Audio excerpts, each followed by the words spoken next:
നമസ്കാരം.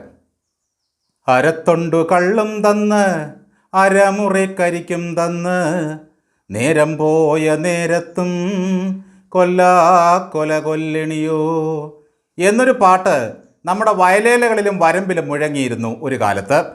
അധ്വാനവർഗത്തിൻ്റെ സിദ്ധാന്തങ്ങൾ പാടി നടന്ന് അധികാരത്തിലേറിയവർക്ക് ഇപ്പോഴും ആ പഴയ ജന്മിയുടെ മുഖവും കുടുമയും കുടവയറും തന്നെയാണ്.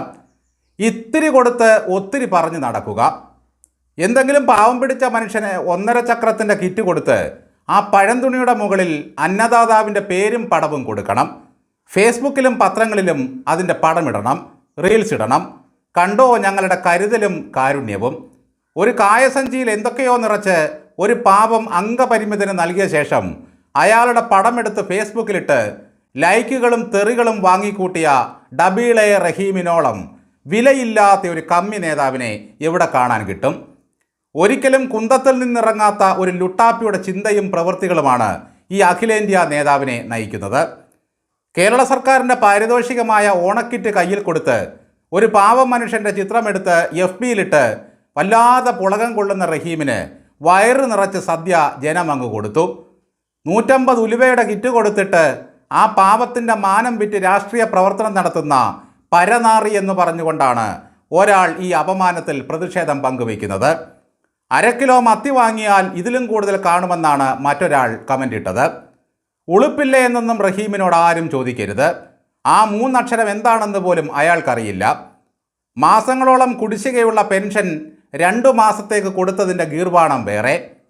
പല്ലില്ലാത്ത മോണ കാട്ടി ചിരിക്കാനൊരു പാവം അമ്മൂമ്മയെ എവിടെയെങ്കിലും നോക്കി വയ്ക്കും. ഏതെങ്കിലും ഒരു അടിമസഖാവിൻ്റെ മുത്തശ്ശിയാകും അത്. കാശിങ്ങനെ നിവർത്തി കാണിച്ചിട്ട് ആ പാവം മുൻപല്ല് കാട്ടി ചിരിക്കും. അത് കമ്മികൾ കോണനിലാവും, അന്തങ്ങൾക്ക് സർക്കാരിൻ്റെ കരുതലുമാണ്. പുതിയ മുണ്ടും ബനിയനും ധരിച്ച് പുത്തൻ മഞ്ഞ ഷർട്ടും ധരിച്ച് തലയിലൊരു കെട്ടുമായി വന്നാണ് അംഗപരിമിതനായ മഞ്ഞ കാർഡുകാരൻ കിറ്റ് വാങ്ങി ചിരിച്ചുകൊണ്ട് പോസ്റ്റ് ചെയ്യുന്നത്. പിന്നിലൊരു സർക്കാർ കാറും കാണാം. പാവങ്ങളുടെ കിറ്റപ്പൻ ഇവിടെ ഉള്ളതാണ് ഓണത്തപ്പൻ്റെ സന്തോഷത്തിന് കാരണം. അതീവ ദരിദ്രരെ ഈ നവംബറോടെ തുടച്ചു നീക്കി ഞാൻ എൻ്റെ വഴിക്ക് പോകുമെന്നാണ് പിണറായി പ്രഖ്യാപിച്ചിരിക്കുന്നത്. സാർ, അങ്ങ് നാട്ടുകാരുടെ ദാരിദ്ര്യം തുടച്ചു മാറ്റിയിട്ടില്ലെങ്കിലും വേണ്ടില്ല, പിണറായി വിജയൻ്റെയും കുടുംബത്തിൻ്റെയും ദാരിദ്ര്യം മാറിക്കിട്ടിയാൽ മതിയായിരുന്നു. അതീവ ദരിദ്രരെ കിട്ടാതെ അടുത്ത സർക്കാർ കുഴങ്ങുമല്ലോ ഈശ്വര, ഇങ്ങനെ നമ്മൾ ചിന്തിച്ചു പോകരുത്. ഞങ്ങൾ തുടച്ചു നീക്കിയ അതിദരിദ്രർ UDF ഭരണത്തിൽ വീണ്ടും മണ്ണിൽ നിന്നും ഉയർത്തെഴുന്നേറ്റു എന്ന് പറഞ്ഞ് കൊടി പിടിക്കാനുള്ളൊരു തന്ത്രം മാത്രമാണിത്. ഉഡായിപ്പ് സർക്കാരിൻ്റെ ആണ്ടിലൊരിക്കലുള്ള പെൻഷനും 1.25 ചക്രത്തിൻ്റെ കിറ്റും DYFയുടെ പൊതിച്ചോറും മാത്രം മതി ദരിദ്രർക്ക് ഈ നാട്ടിൽ സുഖമായി കഴിഞ്ഞുകൂടാൻ. ഏതെങ്കിലും സമ്പന്നൻ പിണറായി വിജയൻ്റെ കാതിൽ സ്വകാര്യമായി പറഞ്ഞോ എന്തോ, ഞങ്ങൾക്കും മഞ്ഞക്കാർഡ് മതിയായിരുന്നു സാർ. ഈ സർക്കാരിൻ്റേത് എന്തൊരു കരുതലാണ് പാവങ്ങളോട്. ഈ കോണകസഞ്ചിയിൽ എങ്ങനെ ഇത്രയും ഭാരമുള്ള സാധനങ്ങൾ കോരി നിറച്ചു എന്ന് നമ്മൾ അതിശയിക്കും. ആ മനുഷ്യൻ എത്ര ലാഘവത്തോടെയാണ് ആ ഭാരം ഒരു കൈകൊണ്ട് താങ്ങിപ്പിടിച്ചിരിക്കുന്നത്. ഇടതുപക്ഷം ഹൃദയപക്ഷമാകുന്ന അപൂർവമായ കാഴ്ചകൾ ഇങ്ങനെയൊക്കെയാണ്. റഹീം പടമിടുക മാത്രമല്ല, കരുതൽ തുടരുമെന്ന് ഒരു ഭീഷണിയുമുണ്ട്. ഏതെങ്കിലും ഒരു രാഷ്ട്രീയമായ ചോദ്യത്തെ നേരിടാനോ മറുപടി പറയാനോ ഉള്ള ആർജവം ഈ റഹീമിൽ ഇന്നുവരെ ഉണ്ടായിട്ടില്ല. ഈ പുള്ളി ഛത്തീസ്ഗഡിൽ ജയിലിൻ്റെ മുമ്പിൽ നിന്ന് കോട്ടിട്ട് നടത്തിയ പ്രതിഷേധം കണ്ടാൽ അസാമാന്യ ഫലിതമായിട്ടേ തോന്നൂ. ആൾക്കൂട്ടത്തിൻ്റെ ഇടയിൽ നിന്ന് പിച്ചും പെയ്യും പറയാനേ ഇയാൾക്കറിയൂ. തൃശ്ശൂരിൽ കന്യാസ്ത്രീകളെ മനുഷ്യക്കടത്തിന് കേരള പോലീസ് അറസ്റ്റ് ചെയ്തതൊന്നും ഈ പുള്ളിക്ക് അറിയുകയേയില്ല. ഈ ഡബിൾ റഹീം പാടാൻ പോയ മണ്ഡലത്തിൽ ഏതെങ്കിലും ഒരു ഉപതെരഞ്ഞെടുപ്പിൽ LDF സ്ഥാനാർത്ഥി ജയിച്ചിട്ടുണ്ടോ?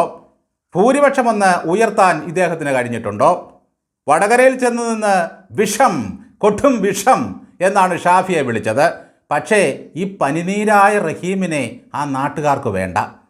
മാർക്സിസ്റ്റ് മാതാ ശൈലജയുടെ തോൽവിക്ക് പ്രധാന കാരണക്കാരനായ റഹീമിനെ ആ പോരാളി ഷാജി പോലും വിളിച്ചത് എരണം കെട്ടവൻ എന്നായിരുന്നു.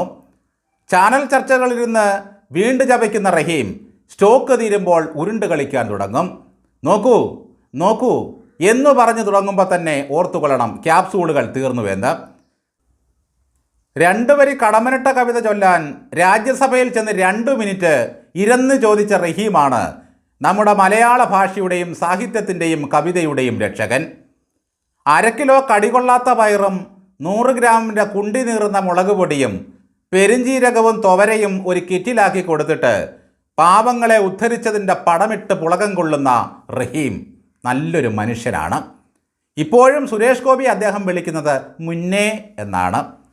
കൈക്കാശ് കൊണ്ടൊരു കാലിച്ചായ പോലും മറ്റുള്ളവർക്ക് ഇന്നോളം വാങ്ങിക്കൊടുക്കാത്ത, എന്തൊക്കെയോ പരിഗണനയുടെ മാത്രം പേരിൽ രാജ്യസഭയിലെത്തിയ ആളാണ് ഇദ്ദേഹം. റഹീമിനേക്കാൾ എത്രയോ അധ്വാനമാണ് കുന്തമേറി നടക്കുന്ന ലുട്ടാപ്പി അയാളുടേതായ ലോകത്ത് നടത്തിക്കൊണ്ടിരിക്കുന്നത്. വെറുമൊരു ഉപരിപ്ലവ കമ്മ്യൂണിസ്റ്റ് എന്നതിനപ്പുറം യാതൊരു അധിക യോഗ്യതയും ഇദ്ദേഹത്തിനില്ല. ശരിക്കും റഹീമിൻ്റെ രാഷ്ട്രീയ വിജയമെന്ന് പറയുന്നത് പെണ്ണുകേസിൽപ്പെട്ട രാഹുലിൻ്റെ വായ തൽക്കാലം അടഞ്ഞത് മാത്രമാണ്. അയാളുള്ളപ്പോൾ കുന്തത്തിൽ നിന്നും താഴെ ഇറങ്ങാൻ ഈ പാവത്തിന് സമയമില്ലായിരുന്നു. പക്ഷെ റഹീം പാവമാണ്. ഒരു കോഴിപ്പടം പോലും അയാൾ രാഹുലിനെ അധിക്ഷേപിക്കാനായി ഫേസ്ബുക്കിലിട്ടില്ല. പാപിക്കൊപ്പം കൂടിയതിൻ്റെ കുഴപ്പങ്ങൾ മാത്രമേ ഉള്ളൂ റഹീമിനും. ലാൽ സലാം റഹീമേ.